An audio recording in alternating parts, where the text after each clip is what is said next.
heard that you had to prepare like 19th century sailors. What are some of the tasks that you had to do? And is there anything particular that you struggled with?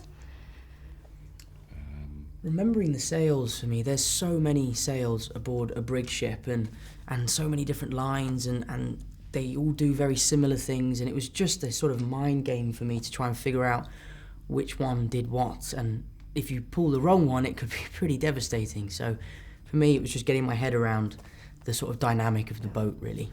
Yeah, it looks very complicated. Yeah. And then, Tom, your character had a lot of issues with seasickness.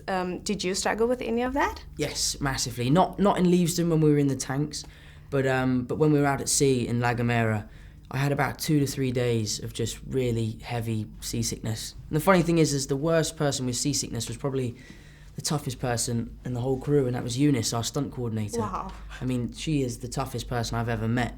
And the poor lady was just sick as a dog. Sure, man. And then your character has a particularly queasy scene of getting into the head of the whale. Yes. What was filming that like? It was pretty dreadful. I mean... Are you scarred for life? Yes, yeah. I mean, I haven't slept since. No, I mean, it was really gross, but necessary to the film because we're making a piece of history, and this is what they did.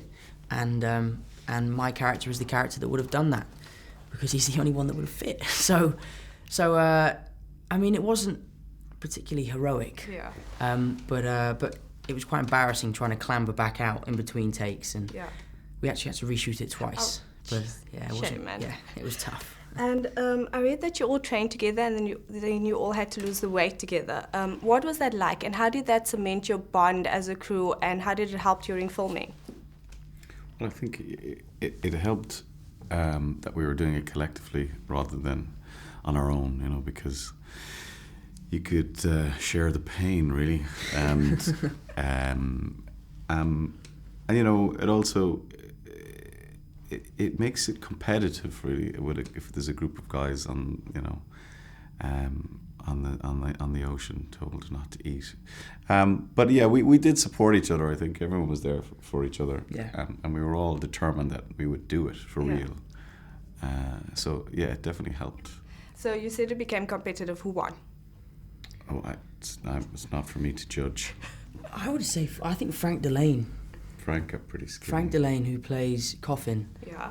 I think he was the skinniest. And I remember the last scene where I try and wake Chris up, Ron sometimes would go like a free-for-all, and you could just choose wherever in the boat you would go because there was no continuity. And I was always trying to find somewhere I could be like, look at my ribs here, and like trying to arch my back.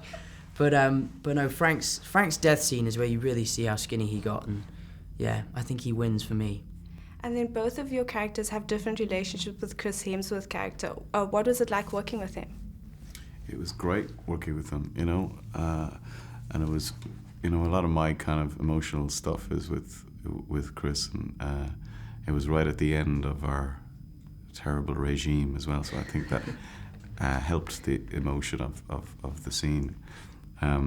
It was great, and you know what he had to do. He had just come off a movie, and he was in incredible shape, and having to get to how we see him at the end of the movie was really something, quite a journey.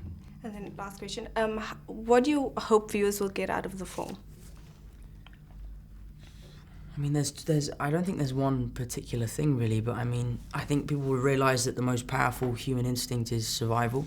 I think we'll realise that man versus beast is one of the most powerful sort of things ever. I mean, the depths of the ocean we know so little about, and this film only proves that. And it's terrifying, really.